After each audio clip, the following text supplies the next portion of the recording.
नमस्कार साथियों, जय हिंद जय भारत। स्वागत है आप सभी का ऑल एग्जाम प्लेस पे। मैं हूं रोहित खेरा। दोस्तों, आज के इस वीडियो में देखेंगे 90 दिन का शेड्यूल। जी हां, अंतिम 90 दिनों में कैसे जीरो से आप अपनी प्रिपरेशन कर सकते हैं एमपी सेट एग्जाम के लिए। काफी समय आपको मिल गया है क्योंकि एग्जाम डेट जो है आपकी 27 अगस्त हो चुकी है, जो कि 4 जून थी। तो आपके लिए काफी समय में आप पेपर 1 के साथ साथ में पेपर 2 की भी बहुत अच्छे से तैयारी कर सकते हैं, क्योंकि पूरा आप देखेंगे 90 दिनों का आपके पास समय है। जी हाँ, 90 दिनों का समय है। अगर मैं बात करूं तो मई में, अभी मैं कल से जोड़ रहा हूं 24 मई से, तो आप देखेंगे 7 दिन का मई में समय है पूरा, है ना। इसी प्रकार आप देखेंगे जो आपका टाइम है वो मैं पूरा लेके बैठा हूं। जून में 30 दिन का समय, जुलाई में 31 दिन का, अगस्त में 26 दिन का। तो टोटल भी आप करेंगे तो 94 दिन का समय आपके पास अभी पूरा का पूरा है। तो इस वीडियो में डिटेल में जानेंगे कि लास्ट जो 90 दिन होंगे आपके, टोटल 90 दिन, इनमें कैसे आप प्रिपरेशन कर सकते हैं अच्छे से। बिल्कुल स्टार्टिंग से एंडिंग तक देखिएगा। पेपर 1 पेपर 2 दोनों के लिए मैं आपको बताऊंगा टाइम टेबल कैसे पढ़ना है, किस तरह से पढ़ना है और किस तरह से आप स्कोर कर सकते हैं अच्छे से और क्वालिफाई कर सकते हैं एमपी सेट एग्जाम को। तो सबसे पहले तो एग्जाम डेट आप सभी को पता है 27 अगस्त हो चुकी है, जो कि 4 जून थी, है ना। पहले जो जून में एग्जाम होना था, अब वो 27 अगस्त हो चुका है। आपको नहीं पता है तो एमपीपीएससी की साइट पे देख लीजिए, या वीडियो यूट्यूब पे भी अपलोड है उसका, है ना। बात करते हैं 90 दिनों में कैसे पेपर 1 पेपर 2 की स्टडी की जाए। तो अगर आप, मैं बोलूं, आपको डेली पढ़ना है पर डे 5 से 6 घंटे, 5 से 6 घंटे। अगर मैं 90 दिनों के हिसाब से देखूं तो 5 घंटे के हिसाब से भी देखेंगे तो 450 घंटे होते हैं, 450 घंटे होते हैं। और ये 5 से 6 पर डे का मतलब है कि संडे ऑफ, है ना। संडे नहीं पढ़ना, 6 दिन पढ़िए आप बढ़िया से, 6 दिन 5 से 6 घंटे पढ़िए बढ़िया से। डेली 1 घंटा रिवीजन कीजिए। जैसे कल मैंने जो पढ़ा उसको एक बार रिवाइज कर लीजिए, तो आपका क्या होगा, जो आपने पढ़ा है वो कभी भूलेंगे नहीं आप, है ना। और एग्जाम में आपको आखिरी तक याद रहेगा। तो 1 घंटा रिवीजन के लिए रखिए जो आपने डेली पढ़ा है। फिर आपका संडे को वीकली रिवीजन करना है। मतलब संडे के दिन ऐसा नहीं कि पढ़ाई बिल्कुल नहीं करनी है, संडे के दिन भी पढ़ना है आपको, लेकिन आपको उस दिन पूरा का पूरा रिवीजन करना है। मतलब जो 6 दिन आपने पढ़ा है चीजें, जो 6 दिन आपने चीजें पढ़ी हैं, उसको एक सरसरी निगाहों से थोड़ा सा नोट्स फॉर्म बनाया है, तो नोट्स को थोड़ा सा जल्दी जल्दी, हाईलाइटेड वर्ड हो गए, इंपॉर्टेंट टॉपिक हो गए, उनको एक बार अच्छे से कर लीजिए, है ना। तो कुल मिलाकर आप देख रहे हैं 5 से 6 घंटे आपको डेली पढ़ना है और रिवीजन डेली करना है 1 घंटे। मतलब 5 घंटे तो पढ़ना है और 1 घंटा रिवीजन, तो 6 घंटे हो गए आपके। संडे के दिन वीकली रिवीजन करना है, चाहे आपको 3 घंटे लगे, 4 घंटे लगे, जितना भी लगे, लेकिन आपको संडे के संडे रिवीजन करना है जितना भी आपने पढ़ा है। तो ये आपको फॉलो करना है पहले तो। इसके बाद आपको क्या करना है, पूरा 90 दिन को आप 2 पार्ट में बांट दो। 90 दिन में 60 दिन आपको क्या करना है, जो भी आपका सिलेबस है उसे कोशिश कीजिए कंप्लीट करने की। मतलब एक टाइमलाइन लेके चलिए कि नहीं, मुझे 60 दिनों में पेपर 1 पेपर 2 का जितना सिलेबस है उसे कंप्लीट करना है। और आखिरी के 30 दिन जो होंगे उसमें केवल रिवीजन करना है और ऑनलाइन मॉक टेस्ट लगाना है। 3 आवर का जो होता है एक पेपर, बेसिकली आपका पूरा का पूरा डेली प्रैक्टिस करना है आखिरी के 30 दिन। अब ये टाइम पीरियड थोड़ा कम ज्यादा भी कर सकते हो, जैसे कई सब्जेक्ट ऐसे हैं जिसमें आपको पेपर 2 में काफी समय लगेगा, तो उसके लिए आप यहां पर क्या कर सकते हैं, यहां पर 80 दिन कर लीजिए या 70 दिन कर लीजिए, है ना, सिलेबस कंप्लीट करने में। और बाकी के जो दिन बचेंगे, चाहे वो 10 दिन बचे या 15 दिन बचे, इसमें आपको क्या करना है, एफएलटी लगानी है, मॉक टेस्ट लगाने, ज्यादा से ज्यादा प्रैक्टिस करनी है और रिवीजन करना है। तो ये 90 दिन का पूरा शेड्यूल है, आपको इसको रेगुलर फॉलो करना है 5 से 6 घंटा।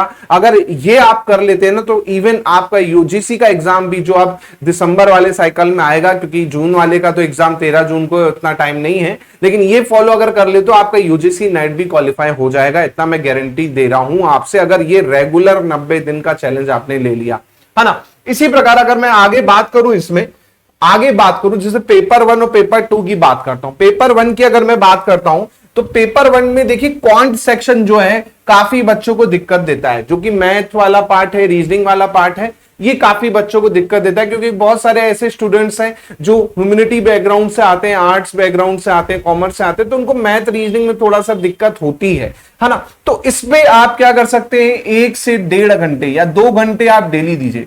2 आवर कोशिश कीजिए इस पे दीजिए और 1 आवर आप किस पे दीजिए, 1 आवर आपका थ्योरी जो है उस पे दीजिए, ज्यादा नहीं दीजिए, 1 आवर दीजिए थ्योरी वाले टॉपिक पे और 2 आवर आप दीजिए किस पे, 2 आवर दीजिए आप किस पे, मैथ वाले पार्ट पे, जिसमें आपका डीआई हो गया, क्योंकि काफी बच्चों को कैलकुलेशन नहीं आती, उसमें मेहनत करनी होगी।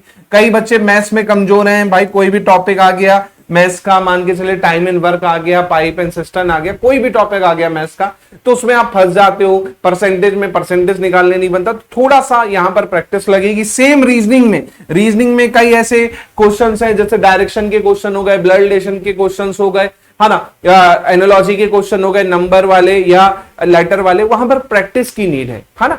थ्योरी तो आपको पढ़नी है उनकी, लेकिन उसके साथ उसके जितने टाइप है उसकी प्रैक्टिस भी आपको करनी पड़ेगी, तो प्रैक्टिस की नीड पड़ेगी यहां पर। सेम कॉम्प्रिहेंशन में स्पीड आपको बढ़ानी होगी, तो स्पीड कैसे बढ़ेगी, ज्यादा से ज्यादा आप कॉम्प्रिहेंशन पढ़ेंगे और लगाएंगे तभी आपकी स्पीड बढ़ेगी। तो कुल मिला के 1 से 1.5 घंटा इसको दे दीजिए आप, और 1 घंटा थ्योरी पार्ट को दे दीजिए। जैसे टीचिंग एप्टीट्यूड हो गया, तो इसमें ज्यादातर क्वेश्चन आप देखेंगे लेटेस्ट पैटर्न में वो क्लासरूम एक्सपीरियंस पे क्वेश्चन आ रहे हैं आजकल। जो लेटेस्ट पैटर्न है उसमें क्लासरूम एक्सपीरियंस है ना, उस पे ज्यादा क्वेश्चन आते हैं। रिसर्च एप्टीट्यूड पूरी की पूरी थ्योरी है, जो कि थ्योरी पे आधारित है, जहां पर आपको पढ़ना है। हायर एजुकेशन पूरी थ्योरी है, रटना ही है आपको कि भैया एंसेंट में कौन कौन सी यूनिवर्सिटी थी, है ना, या फिर आपके पॉलिटी गवर्नेंस वाला पार्ट हो गया, तो उसमें आर्टिकल क्या रिलेटेड है, या फिर किसका आपका केंद्र कहां पर है, हेडक्वार्टर कहां पर है, इसका चेयरमैन कौन है, तो ये आपको अप टू डेट रहना है। कम्युनिकेशन में थ्योरी है पूरी की पूरी, एक बार आप पढ़ लोगे आपको दिक्कत दी जाएगी। ईवीएस में आपको करंट क्वेश्चन भी हो सकते हैं और जो स्टैटिक क्वेश्चन है वो भी हो सकते हैं, तो दोनों का आपको ध्यान रखना है कि लेटेस्ट में कोई एनवायरमेंट से कहीं पे कुछ हो रहा है तो उसको भी आपको थोड़ा सा देखना पड़ेगा। रही बात आईटी टेक्नोलॉजी, पूरी थ्योरी है, कुछ भी नहीं है, लेटेस्ट में आपको ज्यादा कुछ पूछेगा नहीं, कंप्यूटर और इस पे ही बेस्ड क्वेश्चन आपको पूछ सकता है और कुछ भी नहीं पूछेगा, है ना। तो यहां पर तो बात होगी पेपर 1 की, तो पेपर 1 को आप 2 से 3 घंटे भी देंगे तो मोर देन इनफ है। बाकी का जो टाइम है 3 घंटे के आसपास, 2.5 घंटे के आसपास, वो आप पेपर 2 को देंगे, क्योंकि पेपर 2 के लिए अभी काफी पर्याप्त टाइम आपको मिल गया 90 दिनों का।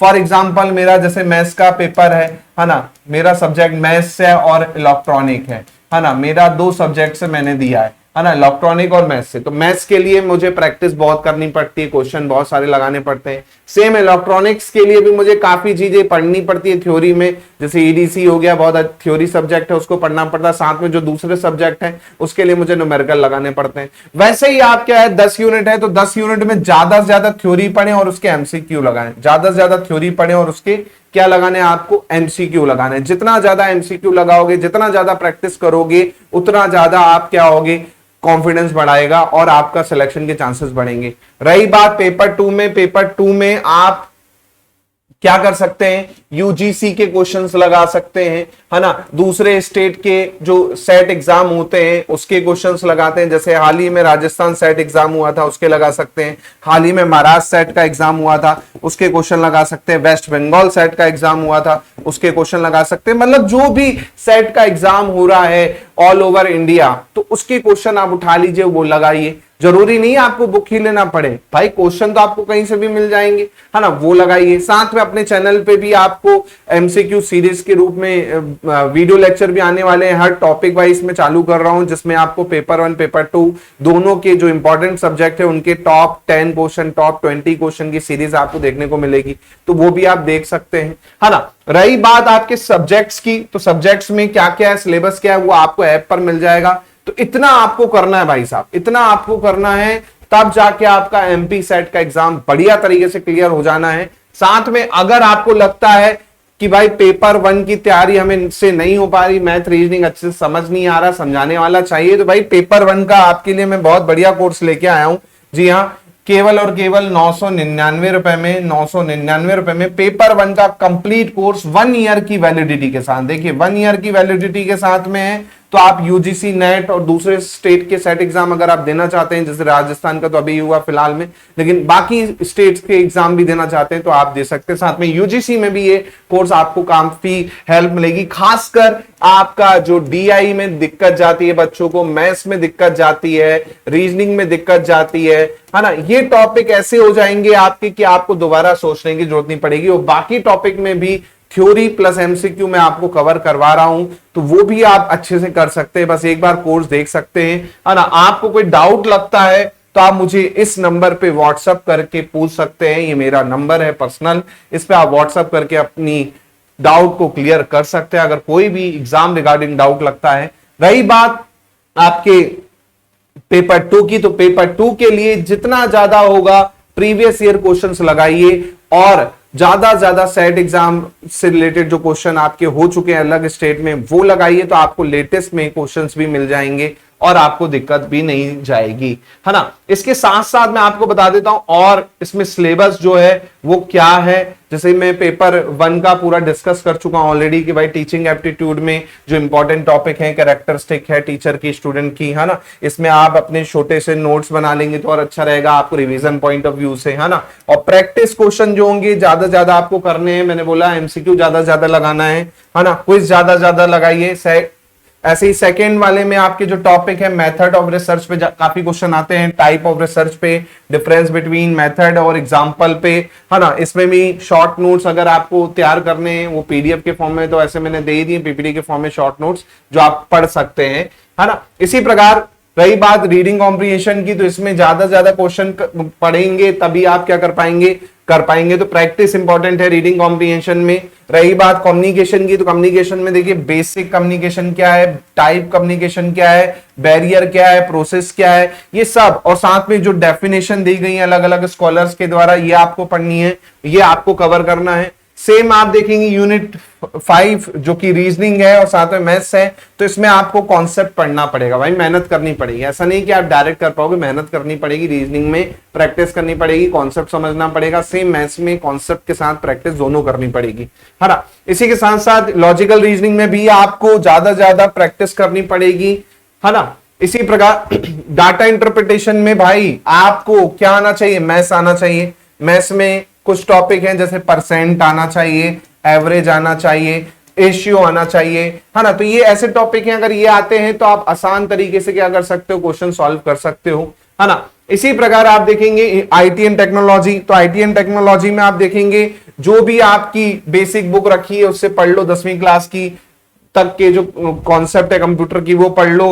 इसके अलावा जो फुल फॉर्म होते हैं, फुल फॉर्म पे काफी क्वेश्चन आएंगे, जैसे यूएसबी का फुल फॉर्म पूछ लेगा, HTML का फुल फॉर्म पूछ लेगा, तो इस तरह के क्वेश्चन काफी देखने को मिलेंगे, ये पढ़िए आप। रही बात 9वीं यूनिट की, तो ईवीएस में आप देखिए एनसीईआरटी अगर करना चाहते हैं तो आप एनसीईआरटी कर लीजिए, क्लास 6 से लेके 10 तक की, तो आपको पूरा कॉन्सेप्ट क्लियर हो जाएगा। बाकी मैं एक एनसीईआरटी का बैच भी चालू कर रहा हूं, वो भी ज्वाइन करना चाहें तो वो भी ज्वाइन कर सकते हैं, जो कि हर एग्जाम को कंप्लीट करेगा। क्लास 6 से लेके 11-12 के कुछ टॉपिक जो आपके लिए इंपॉर्टेंट है वो भी उसमें कवर होंगे, है ना, तो वो भी आपको मिल जाएगी। इसके साथ साथ 10वीं यूनिट में आपको जो भी लेटेस्ट है ना, वो चीजें आपको पढ़नी है, जो भी न्यूज आ रही है ना, जो भी नई पॉलिसी है उसको पढ़ना है और पूरा आपका कवर करना है। तो पेपर आपका क्या हो जाएगा, यहाँ पर सेकंड पेपर पूरा, फर्स्ट पेपर पूरा हो जाएगा। तो ये 90 दिनों का शेड्यूल जो है दोस्तों, आप अगर फॉलो करते हो तो गारंटी है आप एग्जाम क्वालिफाई कर जाओगे। कोई डाउट लगे तो मुझे आप कॉल कर सकते हैं, व्हाट्सअप कर सकते हैं in case of any doubt. तो ये वीडियो अच्छा लगे तो प्लीज शेयर कर दीजिए अपने साथियों से। मैं मिलता हूं जल्दी ही, बहुत बहुत धन्यवाद। जय हिंद, जय भारत, थैंक यू।